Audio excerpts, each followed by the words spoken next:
Are you stuck working in the business, not on the business? You build a business to create freedom, but now it feels like you can't take a week off without getting bombarded with phone calls.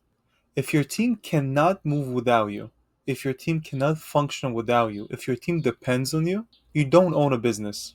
You own a job, a very stressful job with overhead. This video shows you how to fix that. Now, we deal with many business owners that face the same problem. This video is for founders that are doing anywhere between 6 to 8 figures, anywhere between 500,000 to $10 million inside of their business in annual revenue, who are still in the trenches, who still work inside of their business, who still don't work on their business. If your business cannot grow without you, if you're still quoting, fixing, firefighting, solving problems, training, you're the bottleneck. But it's not your fault. Nobody actually told you how to build a business that runs without you.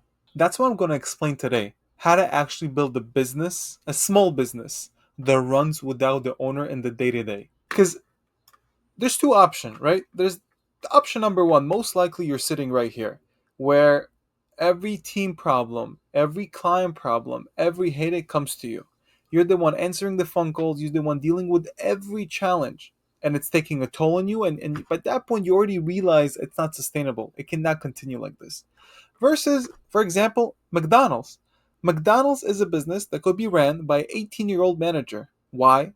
That's the secret sauce. Why can an 18-year-old run McDonald's with no business education, with no business experience? What makes McDonald's so unique? What makes the franchise model of McDonald's so easy and good to operate? What makes McDonald's be able to take ordinary people and get them to achieve extraordinary results in the way McDonald's operates? And I'm going to start answering that question with a question back to you. Would your business survive if you made it into a franchise today? Would somebody pay for your business as a franchise model? If the answer is no, it means that you're, as the business owner, is the system. You don't have systems. And that's the problem. In 2025, most small businesses are built around the owner skills, not around systems, processes, data. Most businesses think they're growing because they're getting more leads or hiring more people, but the truth, most of them are just getting busier. They're not growing. So let's start. Step number one, in order to actually build a business that runs without you, that functions and grows without you being there in the day to day firefighting and solving problems, is identify what I call the three freedom processes. The three things that only you should be doing as the business. Again, because we're not working with corporate companies, we're not working with huge companies, we're working with small business owners. And as a small business owner, there's still things that only you as the business owner need and should to do. So let me ask you, what are those three things, right?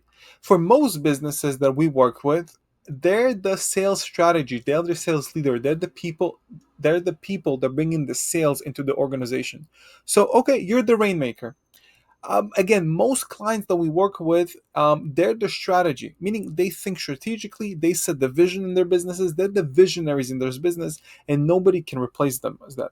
Okay, that's the second thing. That's your second responsibility, your second thing that you should be doing. And the third thing that most clients that we work with are doing and should be doing is they're the decision maker for key hires. For example, at the end of the day, they make the decision whether to hire this employee or don't hire this employee. So let's take an example. Let's say that those are the three things that you should be doing inside of your business.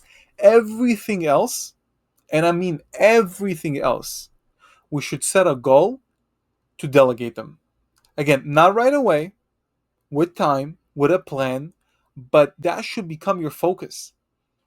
Your mindset should be, I will not continue doing everything in my business. If my goal is to make sure the business runs without me in the day to day, I have to make a decision. What do I want to do inside of my business? What are the things that only I should be doing inside of my business? And everything else should be delegated.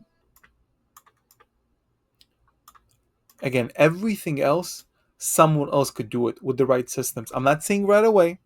I'm not saying delegate right away. I'm saying we have to first make that decision. that we will be taking action and we will be doing the things that only we need to be doing inside of our business. Everything else should be delegated. Again, with the right systems. That takes us straight to step number two. We have to understand what is happening inside of our business. We have to identify what are the tasks, the actions, the everything that's happening inside of our business. What breaks when we're not around? What questions do we get on a consistent basis, daily, weekly, bi-weekly basis? Is it sales? Is it client onboarding? Is it scheduling? Is it fulfillment?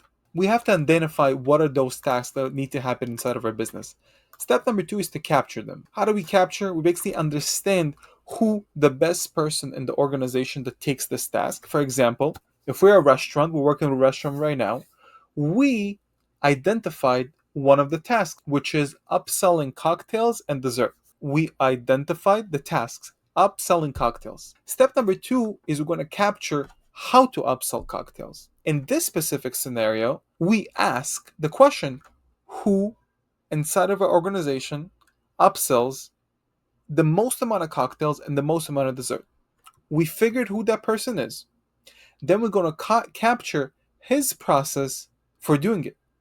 We're going to take the entire organization. We're going to understand who does the task that we need to do the best in our organization. In most small businesses, a lot of times it's the owner. Great. Now we have to capture it. Step number two, we have to assign it to everyone else, right? In the case with the restaurant, we identified the waiter that upsells the best. We captured his process. We captured the system for upselling the best. Now we have to assign that system for all of the waiters inside of our organization. Everybody needs to know how to upsell based on this waiter's process. And most small business owners, great. We identify what needs to happen. We capture it. Now we assign who is the person inside of an organization that will take care of that from now on. Again, because you're doing only the three things that matter. Right now, you have to assign the system that you built. Step number four is just to optimize, right?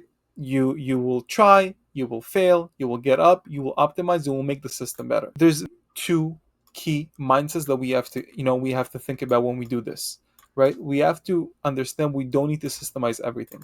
Systemize literally the critical fews that drive 80% of the results, right? What are the 5 to 10 things we have to systemize? What are the 5 to 10 things, systems and processes inside of our organizations, inside of our business, that if we systemize them and we teach it to everyone else, I'll get so much more result? It's a question only you can answer. The second thing to remember is you don't need a 50-page SOP, right? You don't need a folder with 100 printed pages. Nobody's going to use it. Nobody's going to look at it. You have to build systems and processes that your team will actually use, right? So you just need it in the clear, simple, repeatable way that your team can get the things done inside of your organization without depending on you, without asking you. Think like McDonald's. How do they make the burger? There's a system to that. There's a process to that. There's a recipe to that. So your systems, your process should be like recipes inside of McDonald's. Your system inside of your business should be able to take an ordinary person that you can assign him a task, and it will create an extraordinary result inside of your business. Step number 3, moving from here, is we have to transfer that knowledge, right? We have to transfer the ownership. We touched on it on step number 1, but now we're taking a little bit a deep dive into it. We identified what needs to happen inside of our business, right? Now we have to transfer that task. This stage is all about stop being the engine. Stop being the engine of the business and start being the architect of this business, right? So this step is really all about, after you document the process, you don't just hand it over to one of your employees, because it will not work. It will not work. You have to tie it to a KPI, you have to tie it to a role, and you have to tie it to accountability. I'm just going to explain it with an example. Instead of reply to leads, which is a task, a system, a process inside of your business, the KPI should be respond to 100% of all new leads within 24 hours. Now, if after reviewing we see that there's only 85% response between 24 hours, then there's a problem. One of the employees that you delegated to is not performing his job properly, because the KPI is 100% of the new leads within 24 hours, meaning it's measurable. The role, right? Who is in charge of it? Who is in charge of this new process? Who is in charge of the new system? You have to tie it to a role. And then the accountability is you measuring it. And in case something doesn't perform based on your KPIs, you have to be able to talk to him and set the certain expectations and measure success based on data, the KPI and the role. This way, you stop doing everything yourself. You're so much closer to building a business that actually runs with value, and your team starts to be accountable for their actions and their tasks. They start taking ownership, and your team starts to think like owners, which makes the process so much easier. The bottom line of all of this, your job isn't to do the work, right? It's to design a machine, a system that does the work without you. You can build a business that runs without you, because that's what real CEOs do, right?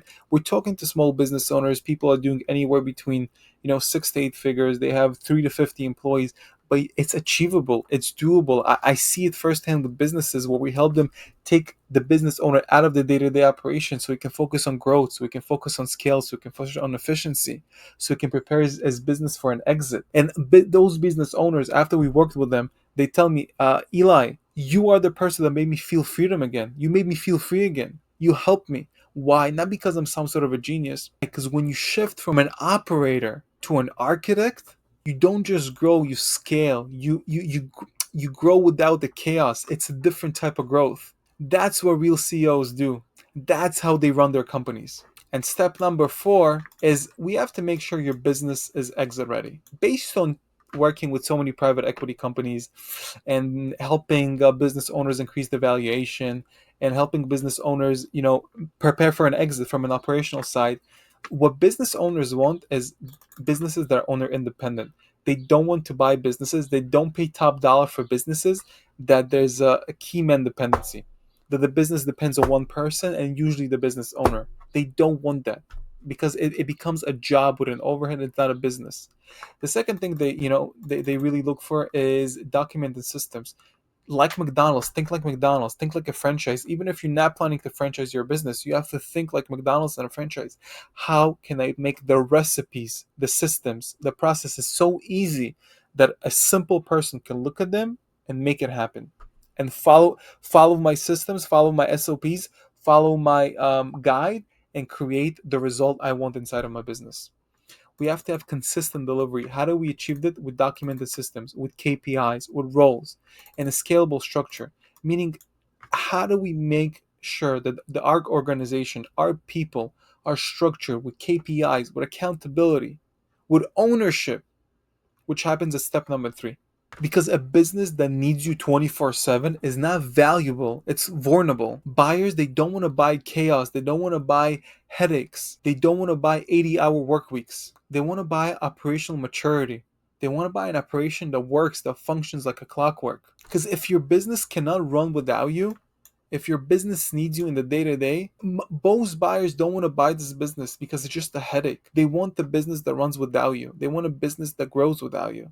The sooner you will build the systems and the processes that take you outside of the day-to-day operations, the sooner you build the systems and the processes that let you work on the business and not in the business, is the sooner you will create freedom for yourself, and that's the sooner you will increase the valuation of your business and you will make it an attractive purchase. Because here's the truth, the business doesn't need more of you as the business owner. It needs less of you and more systems. You don't scale by doing more. You scale by doing less, but better. Because the founder who actually built the business that runs on systems, that runs on processes, buys back their time, creates real value, and exits for top dollar. Now, by the way, if you're tired of being the bottleneck, if you're tired of doing everything yourself, if you feel like your staff doesn't function, you can't hire good staff, that you can't step away from the business without stalling or things falling apart, if you want to step back, if you want to scale, if you want to grow, potentially you want to actually prepare your business for an exit at top dollar on your terms in the next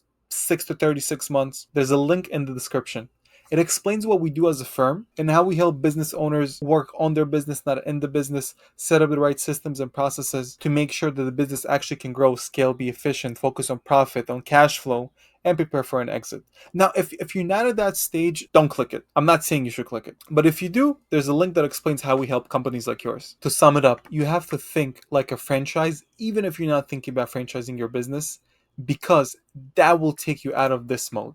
That will take you out of the firefighting mode, the solving problems mode, the being chief everything officer, and we'll put you in the CEO, the chief executive officer. That's it for today. I hope you got a ton of value. By the way, I made this video because somebody commented on the previous video and sent me a message to make this video. So if you have any questions, if you have any ideas for which videos do you want me to make for you about operational efficiency, business systemization, exit readiness, comment below. Let me know what you think. Like, subscribe so you'll get more of these type of videos in your algorithm. And I really appreciate you watching this video. Thank you so much. I really appreciate it. I wish you all of the best. Have a great day.